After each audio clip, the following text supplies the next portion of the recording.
So, some of you may be wondering if I did buy anything at Oaks, and the answer to that is yes. Yes, I did. I had bought 3 locomotives. This is one of them here.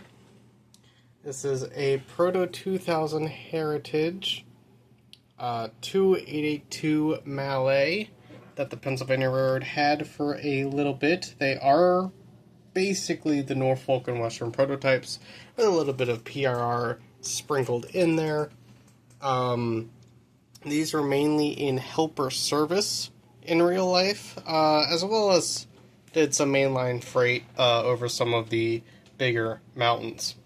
I had a Lock Pilot V5 in my toolbox, so I just went ahead and threw that into the tender. They do have 8-pin decoder sockets in these Lifelike Proto 2000 Heritage steam locomotives, so I just went ahead and did that, and it runs pretty damn well. I got it for $200, talked them down from $225, and yeah, very happy with this model. I've always wanted an articulated steam locomotive, and happy I finally have that. So yeah, hopefully you guys will see a little bit more of this engine. I know I haven't been doing a lot of train content. I do want to do some more here and there. I've just been fairly burnt out on the hobby at the moment, and yeah, but you know, when I'm going to train shows with the Corridor group, you know, I'm still bringing some cash to spend, you know, some other stuff to sell too, you know, swap some stuff out, but very happy, very happy to have this guy here in the fleet now. For the modern locomotive fans, we got you here as well. Kind of modern, kind of not. This is a Norfolk Southern -8 horsehead. This is an Atlas Gold Series, but I bought this one for $100.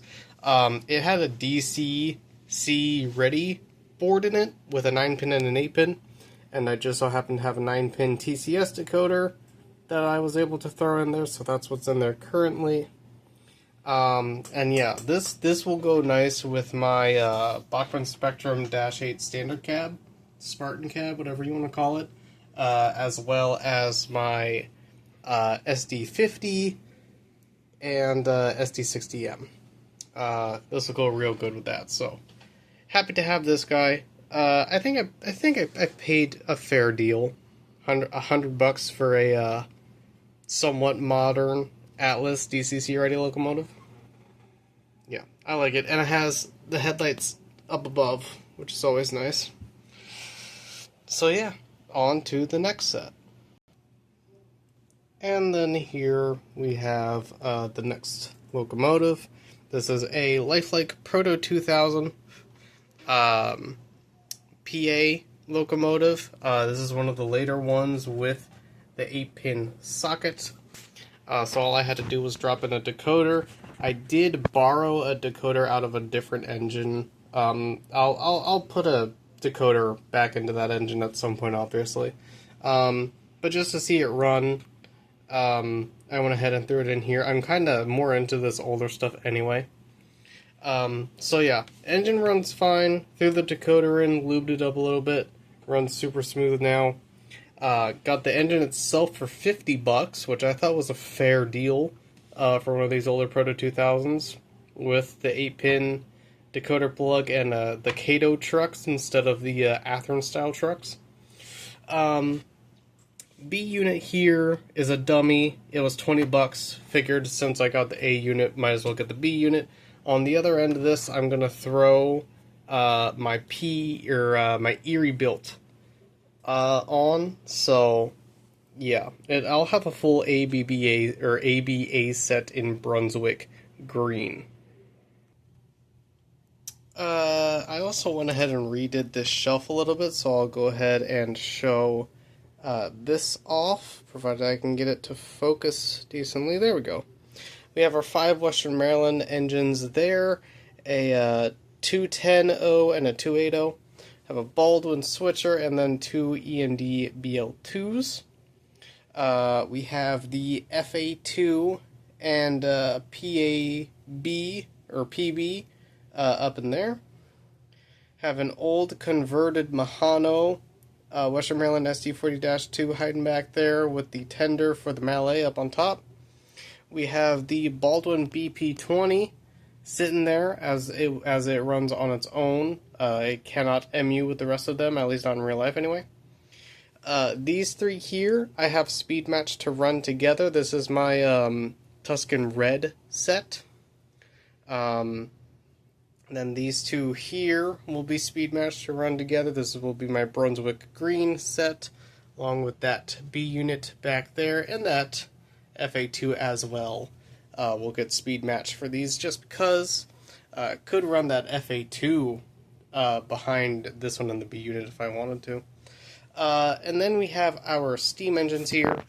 We have the 2882 Mallet. There's the tender. This is a Bachmann Spectrum K4. Bachmann Red Box sound value H2. I don't think that's correct. L2? L2. Pretty sure it's an L2. It's a 282. This is an I1SA, I think. It's a 210O, I believe. This one, I'm technically calling it an M2 because it's not a correct M1, but it is a mountain type. It's that weird Bachmann one. So I'm just going to call this one an M2. And then this one is the F4, also known as Alt F4, also known as the Goober. This one is a complete custom job that I have yet to make a video on, I don't think. I should do that at some point. But yeah, that's about it for this one. Can't remember if I made a video showing off this Ace that I got at the last Timonium show. I got this Ace. There's a Dash 8 that I got at this show. And I think that's it. This 80 Mac is waiting on a decoder that needs to be ordered. This 90 Mac needs a decoder and a new motor. The Kato motor, and it blew up and took the decoder with it. So, yeah, those are something that needs worked on. And then the 38-2 there got its decoder taken out to throw into that one. So that GB38 also needs some attention. A bunch of stuff needs speed matched as well. But yeah, that's going to be it for this video. Hope you guys enjoyed, and we will see you in the next one. Have a good one, guys.